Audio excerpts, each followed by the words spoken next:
తాకట్లో ఉన్న మీ బంగారాన్ని విడిపించి ఆ రోజు ఆన్లైన్ రేటుకి కొంటాం. Sharma gold company. నమస్తే, వెల్కమ్ టు సుమన్ టీవీ.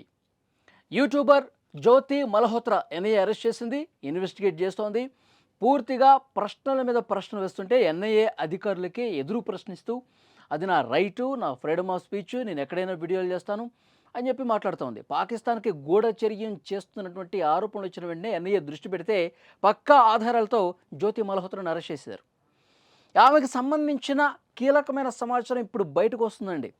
ఇప్పుడు పెహల్గాం దాడి జరిగిన తర్వాత దృష్టి పెడితే ఈ యూట్యూబర్ పాకిస్తాన్కు గూఢచర్యం చేసింది, మన దేశానికి సంబంధించిన సైనిక రహస్యాలను, చాలా కీలకమైనటువంటి ముఖ్యమైనటువంటి సమాచారాన్ని పాకిస్తాన్కి చేరవేసింది అని ఇప్పుడు మనకి తెలిసింది. కానీ 1 సంవత్సరం క్రితమే కపిల్ జైన్ అనేటువంటి వ్యక్తి ఎన్ఐఏకి అటాచ్ చేస్తూ సార్ ఈమె మీద దృష్టి పెట్టండి అని చెప్పి ఒక పోస్ట్ పెట్టాడు. ఇక్కడ మీకు డేట్ కూడా చూపిస్తాను చూడండి, 10 మే 2024. ఇక్కడ ఏముందో ఒక్కసారి నేను మీకు చదివి వినిపిస్తాను. ఆ కపిల్ జైన్ అనేటువంటి వ్యక్తి ఈమె మీద అనుమానం వచ్చి ఎన్ఐఏకి పెట్టాడు post. Please keep close watch on this lady. She first visited and attend Pakistani embassy function, then visited Pakistan for 10 days. Now she is heading for Kashmir. Maybe some link behind all these. అంటే చాలా క్లియర్గా కపిల్ జైన్ అనేటువంటి వ్యక్తి 1 సంవత్సరం క్రితమే 2024వ సంవత్సరం మే 10వ తారీఖే ఎన్ఐఏకి ఈ పోస్ట్ పెట్టాడు, ఈమె మీద మీరు దృష్టి పెట్టండి అని. ఫస్ట్ ఈమె ఏం చేసింది, పాకిస్తానీ ఎంబసీ, పాక్ రాయబార కార్యాలయం ఉంది కదా ఢిల్లీలో, అక్కడికి వెళ్ళింది. అక్కడ వెళ్ళి అక్కడ అధికారులతో మాట్లాడింది.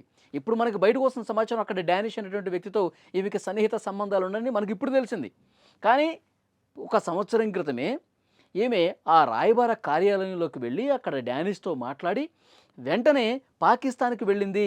10 రోజులు అక్కడే ఉంది, పాకిస్తాన్లోనే వీడియోలు చేసింది. మరి 10 రోజులు అక్కడ ఉండి ఏం చేసింది, ఎవరెవరిని కలిసింది, మన సమాచారం అక్కడ ఎవరికి చేరవేసింది? సో ఇదంతా ఇప్పుడు బయటకు వస్తుందన్నమాట. Now she is heading for Kashmir. ఇప్పుడు మళ్ళీ 10 రోజులు పాకిస్తాన్లో ఉండి ఇప్పుడు మళ్ళీ కశ్మీర్కి వచ్చింది, కశ్మీర్ దగ్గర వీడియోలు చేస్తోంది. ఏదో లింక్ ఉందని చెప్పి ఇక్కడ క్లియర్గా చెప్పాడు. Maybe some link behind all these.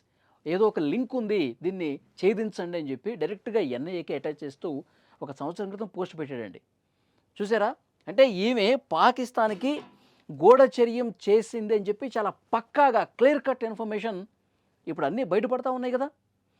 ఎప్పుడైతే పెహల్గాం దాడి జరిగిందో 2 రోజులకి పాక్ రాయబార కార్యాలయంలోకి ఒక గడ్డ ఉన్నటువంటి వ్యక్తి కేక్ తీసుకెళ్తా ఉన్నాడు. అతనితో సన్నిహితంగా ఉన్నటువంటి ఫోటోలు కూడా బయటకు వచ్చినాయి కదా. అంటే మనకి ఎలాంటి సంబంధం లేని వ్యక్తితో మనం అంత క్లోజ్గా ఎందుకు మూవ్ అవ్వాల్సినటువంటి పరిస్థితి వచ్చింది, మనం ఎందుకు అతనితో క్లోజ్గా ఉంటూ వీడియోలు చేసేటటువంటి పరిస్థితి ఉంది? దీనికి రీజన్ ఏంటి అంటే మన సమాచారం పూర్తిగా పాకిస్తాన్కి చేరవేస్తుంది. మన సైనిక సమాచారం, మన పర్యాటక ప్రాంతాలకు సంబంధించిన సున్నితమైనటువంటి ఇన్ఫర్మేషన్, మన పుణ్యక్షేత్రాలకు సంబంధించిన సమాచారం. ఆమె సికింద్రాబాద్లో పర్యటించింది, పూరి జగన్నాథ్ టెంపుల్కి కూడా వెళ్ళొచ్చింది. అంటే మన ఆలయాలకు సంబంధించిన ఇన్ఫర్మేషన్ రెక్కీ చేసి ముందుగా ఎక్కడ ఎటువైపు నుంచి వచ్చి దాడి చేయొచ్చో కూడా ఇన్ఫర్మేషన్ ఇచ్చిందా? మెట్రో సిటీస్లో అటాక్ చేయాలంటే ముందుగా ఎటువైపు నుంచి రావాలి, ఎక్కడ రద్దీ ప్రాంతాలు ఉన్నాయి, ఈజీగా ఎక్కడ టార్గెట్ చేయొచ్చు, ఉగ్రవాద దాడులు చేయొచ్చు అని చెప్పి అలాంటి ఇన్ఫర్మేషన్ ఏమన్నా ఇచ్చిందా? లోతుగా ఇన్వెస్టిగేట్ చేస్తున్నారండి.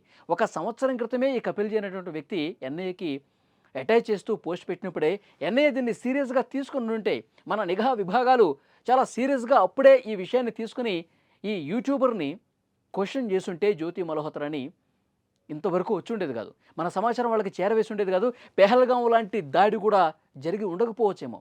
ఎందుకంటే పెహల్గాం ఎక్కడైతే దాడి జరిగిందో అక్కడ వీడియోలు చేసింది ఈ మహాతేల, అక్కడ వీడియోలు చేసింది. వీడియోలు చేసి ఎటువైపు నుంచి ఉగ్రవాదులు రావచ్చు, ఎటువైపు నుంచి ఈజీగా ఎస్కేప్ కావచ్చు, ఇది మొత్తం రెక్కీ చేసింది. అందుకే వీడియోలు చేసింది. పైకి మాత్రం యూట్యూబర్, పైకి మాత్రమే నేను వీడియోలు చేస్తున్నా, నా యూట్యూబ్ ఛానల్ కోసం నేను పోస్టులు పెట్టుకుంటున్నా, ప్రజలకు సమాచారం ఇస్తున్నా, ఇది ఫ్రీడమ్ ఆఫ్ స్పీచ్, ఇది మాట్లాడుతున్నామే. కానీ లోపల చేసేదేంటి, యూట్యూబర్ ముసుగులో మన సైనిక సమాచారాన్ని, మన దేశాలకు సంబంధించిన ముఖ్యమైన సమాచారాన్ని పాకిస్తాన్కి చేరవేసింది. ఇక్కడ డానిష్తో సన్నిహిత సంబంధాలు ఉన్నాయి. అతను అలీ ఎహసాన్ అని చెప్పి ఒక వ్యక్తిని పరిచయం చేశారంట. అతనికిను పాకిస్తాన్ నిఘా విభాగానికి అధికారులకి చాలా మంచి సంబంధాలు ఉన్నాయి. మన సమాచారం మొత్తం వాళ్ళకి చేరవేసింది. వాళ్ళేమో ఇష్టం వచ్చినట్టుగా మన దేశం మీద దాడులు చేసే పరిస్థితుంది. సో ఇలాంటి దేశద్రోహులకు సంబంధించిన సమాచారం ఎన్ఐఏకు 1 సంవత్సరం ముందే పసిగట్టి ఉంటే ఈ కపిల్ జీ అనేటువంటి వ్యక్తి ఆ పంపించినటువంటి ఈ సమాచారం వాళ్ళు చూసి ఉండింటే గనక అప్పుడే జ్యోతి మల్హోత్రా బండారం మొత్తం బయటపడేది, ఇంత దారుణం జరగకపోయేది. ఇలాంటి వాళ్ళు చాలామంది ఉన్నారండి, దేశద్రోహులు. జ్యోతి మల్హోత్రా లాంటి వాళ్ళు చాలామంది ఉన్నారు. ఇప్పటి వరకు ఒక 11-12 మందిని అరెస్ట్ చేశారు. ముసుగులో, అంటే వ్యాపారాలు చేసుకునే ముసుగులో, విద్యార్థిగా ఉన్నటువంటి ముసుగులో వాళ్ళు పైకి క్లాసులకు వెళ్ళి చదువుతాం అనుకుంటారు, కానీ మన సమాచారం మొత్తం పాకిస్తాన్కి ఇరవేస్తారు. ఏదో వ్యాపారం చేస్తూ ఉంటారు, పైకి చిన్న చిన్న వ్యాపారాలు చేస్తూ ఉంటారు, కానీ వాళ్ళు ఒక స్లీపర్ సెల్స్ లాగా మన సమాచారం మొత్తం ఎవరికి అనుమానం రాకుండా సైలెంట్గా పంపిస్తూ ఉంటారు. సో అలాంటి వాళ్ళందరినీ కూడా జల్లెడ పడతా ఉన్నారు. అందరిని కూడా అనుమానం వస్తే వెంటనే ఇంట్రాగేట్ చేసి అనుమానం నిజమైన నిరూపణ అయితే అరెస్ట్ చేసేస్తున్నారు. సో మొత్తం దేశం మొత్తం కూడా జల్లెడ పడుతున్న పరిస్థితుంది. జ్యోతి మల్హోత్రా లాంటి దేశద్రోహికి కఠినంగా శిక్ష వేస్తేనే ఇలాంటివి మళ్ళీ జరగకుండా ఉంటాయి, దేశద్రోహులు మళ్ళీ పుట్టకుండా ఉంటారు.